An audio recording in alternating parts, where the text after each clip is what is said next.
समाजवाद ये वो शब्द है जिसकी शुरुआत की थी कार्ल मार्क्स के द्वारा और समाजवाद इसका यदि हम बहुत ही शॉर्ट रूप में पढ़ेंगे, जहाँ व्यक्तियों को कम, समाज को ज़्यादा महत्व दिया जाए। समाजवाद का अर्थ होता है संपत्ति का समान बँटवारा किया जाए, समाजवाद का अर्थ होता है संसाधनों का समान बँटवारा किया जाए और समाजवाद में सरकार का नियंत्रण भूमि के ऊपर, संसाधनों के ऊपर अधिक होता है।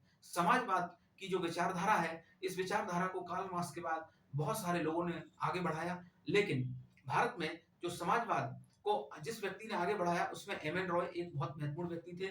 लेकिन पंडित जवाहरलाल नेहरू ने जो समाजवाद को भारत में आगे बढ़ाया, उसे कहा जाता है वैज्ञानिक समाजवाद। ठीक है? तो समाजवाद की परिभाषा एक बार मैं फिर से आपसे कह रहा हूँ, समाजवाद जिसमें व्यक्ति को कम, समाज को ज़्यादा महत्व दिया जाए, जिसमें संपत्ति का समान बँटवारा हो, संसाधनों का समान बँटवारा हो और सरकारी नियंत्रण, सरकारी स्वामित्व संपत्तियों पर अधिक से अधिक होता है। समाजवाद का सबसे अच्छा जो उदाहरण होता है, वो है रूस और चीन। रूस में समाजवादी क्रांति हुई थी और वहाँ पे समाजवाद का सबसे अच्छा उदाहरण हमें देखने को मिलता है। तीसरा जो शब्द आता है, हम भारत के लोग भारत को एक संपूर्ण प्रभुत्व संपन्न समाजवाद पंथनिरपेक्ष। पंथनिरपेक्ष शब्द दोस्तों ये बहुत ही महत्वपूर्ण शब्द है।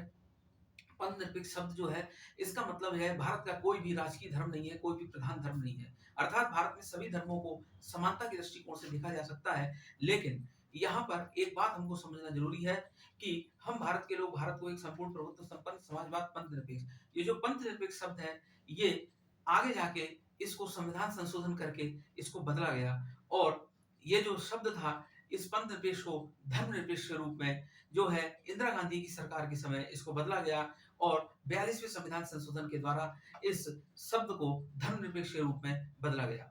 तो हम भारत के लोग भारत को एक संपूर्ण प्रभुत्व संपन्न समाजवाद पंथनिरपेक्ष, ठीक है? जिसका अर्थ होता है राज्य का कोई भी राजकीय धर्म नहीं होगा, ठीक है? इसके बाद जो अगला शब्द है, हम भारत के लोग भारत को एक संपूर्ण प्रभुत्व संपन्न समाजवाद पंथनिरपेक्ष जो है लोकतंत्र। लोकतंत्र जो शब्द है, इसकी सबसे अच्छी जो परिभाषा दी है, वो दी है अब्राहम लिंकन ने। उसमें ये कहा गया है जनता के लिए, जनता के द्वारा किया गया शासन, by the people for the people of the people. जनता के द्वारा जनता के लिए किया गया शासन। अर्थात जनता के द्वारा जनता के लिए किया गया शासन, by the people for the people of the people. ये जो परिभाषा दी गई है लोकतंत्र की, ये दी है अब्राहम लिंकन ने, लेकिन हम लोग इसको शाब्दिक अर्थ में और अच्छी तरीके से समझने का प्रयास करते हैं कि ये जो लोकतंत्र है, इस लोकतंत्र में जो अंतिम शक्ति निहित होती है, वो होती है मतदाता में। तो यहाँ पर आप लोग एक बहुत महत्वपूर्ण बात याद रखना, लोकतंत्र